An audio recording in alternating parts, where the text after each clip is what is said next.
Imagine a quiet Polish street in the 1960s, just as the sun is setting.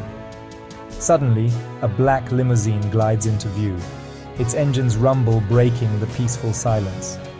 This was the Black Volga, a name that made children run and parents peek nervously from behind their curtains. In Poland after the war, the Volga car was rare. Only important Communist Party members and secret police had them. Seeing one was a scary reminder of the government's power, and stories quickly started to grow around it. The secret police, called the Służba Bezpieczeństwa, were known for using plain cars to make people disappear. The color black, which often means sadness, only made its scary reputation worse. The Volga became a moving symbol of being controlled, a ghost that haunted the country's biggest fears. Parents used this story to keep their children close, but soon it caused real panic. In a world where black cars and sudden disappearances were real, the Black Volga story felt all too possible. It was more than just a car. It showed how scared society was. The Black Volga looked unforgettable. A Gaz-21 or Gaz-24 model, completely black with shiny white wheel rims and curtains that hid what was inside. Some stories said it had horns instead of side mirrors, and a license plate that read 666, making it seem like a sign of evil. People said the car moved silently, appearing and disappearing whenever it wanted, creeping around playgrounds and neighborhoods.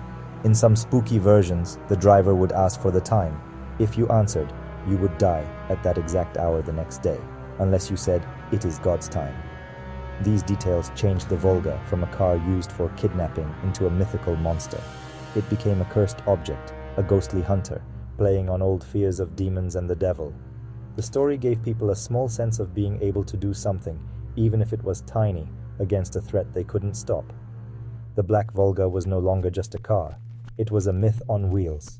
Its story made it hard to tell the difference between what was real and what was a nightmare. The real terror came from not knowing who the driver was. Early stories blamed unknown government agents, which reflected real fears of the government taking people away. Later, the story got even darker. Children were said to be taken for their blood, meant for rich foreigners, or for their body parts to be used for transplants. In some versions, the people in the car were devil worshippers, vampires, or even the devil himself. Sometimes, even priests or nuns were said to be the bad guys, turning trust into terror. The Black Volga became a symbol of both political evil and spooky evil. It threatened not just people's bodies, but their souls too. The Black Volga story caused real panic in Poland during the 1960s and 70s, made worse by actual child disappearances and the government staying silent. Important cases, like the kidnapping of Liliana Hensel in a Black Volga in 1965, made it harder to tell what was myth and what was real. The story spread across Eastern Europe, changing into the Black Ambulance in Czechoslovakia, but always carrying the same main fear. Each country added its own twist, but the terror stayed the same. A mysterious vehicle, children vanishing, and authorities giving no answers. As the Soviet era ended, the story lost its sharp edge, becoming a nostalgic ghost story. The Black Volga was updated to BMWs and Mercedes, showing new ways. What started as a warning became a folktale, a dark joke, but based on real fear. The story's power was in how easily it could change, and how chillingly believable it was.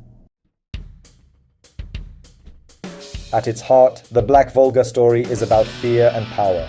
It gave a face to the dread of a government that couldn't be touched and how vulnerable children were. The gruesome reasons, blood, organs, showed worries about being used and the strong hurting the weak. Even today, the Black Volga appears in books, movies, and online discussions, a leftover from a time of paranoia and being controlled. Rumors of a banned horror film from 1973 only make the myth deeper. The story's true power comes from how unclear it is. Where does folktale end and reality begin? What do you think?